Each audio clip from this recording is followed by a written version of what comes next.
ഇപ്പോൾ കേന്ദ്ര ആഭ്യന്തരമന്ത്രി അമിത്ഷാ തിരുവനന്തപുരത്ത് ബിജെപിയുടെ സംസ്ഥാന കമ്മിറ്റി ഓഫീസ് ഉദ്ഘാടനം ചെയ്യുന്നതിന് വേണ്ടി എത്തിച്ചേർന്നിരിക്കുകയാണ്.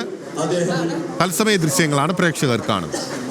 KG മാരാർ ഭവൻ എന്ന് പേരിട്ടിരിക്കുന്ന ബിജെപിയുടെ സംസ്ഥാന കമ്മിറ്റി ഓഫീസിന്റെ ഉദ്ഘാടനത്തിന് വേണ്ടിയാണ് ബിജെപിയുടെ മുൻ സംസ്ഥാന അധ്യക്ഷനും കേന്ദ്ര ആഭ്യന്തരമന്ത്രിയുമായിട്ടുള്ള അമിത്ഷാ ഇപ്പോൾ തിരുവനന്തപുരത്ത് എത്തിച്ചേർന്നിരിക്കുന്നത്. അതിപ്പോൾ പാർട്ടി പതാക ഉയർത്തുകയാണ് കേന്ദ്ര ആഭ്യന്തരമന്ത്രി അമിത്ഷാ, രാജീവ് ചന്ദ്രശേഖർ. ഒപ്പം തത്സമയ ദൃശ്യങ്ങളാണ് പ്രേക്ഷകർ കാണുന്നത്.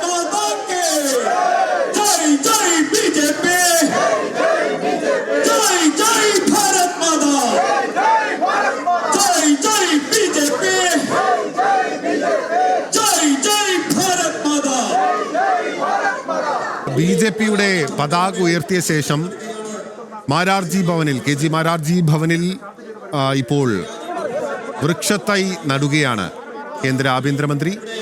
അദ്ദേഹം തന്നെ അതിലേക്കുള്ള മണ്ണ് ഉൾപ്പെടെ പറിച്ചിടുന്നു. അതിനുശേഷം മരത്തൈ നടുകയാണ്. സംസ്ഥാന കമ്മിറ്റി ഓഫീസ് ഉദ്ഘാടനം ചെയ്യാൻ പോവുകയാണ് രാജീവ് ചന്ദ്രശേഖർ, പുതിയ ജനറൽ സെക്രട്ടറി S. സുരേഷ്, ദേശീയ ഉപാധ്യക്ഷൻ AP അബ്ദുള്ളക്കുട്ടി, മുൻ അധ്യക്ഷൻ കുമ്മനം രാജശേഖരൻ, കേരളത്തിന്റെ ചുമതലയുള്ള സംസ്ഥാന പ്രഭാരി പ്രകാശ് ജാവദേക്കർ എന്നിവരെ ഉൾപ്പെടെ കാണാം. ശിലാഫലകം അനാച്ഛാദനം ചെയ്യുകയാണ്.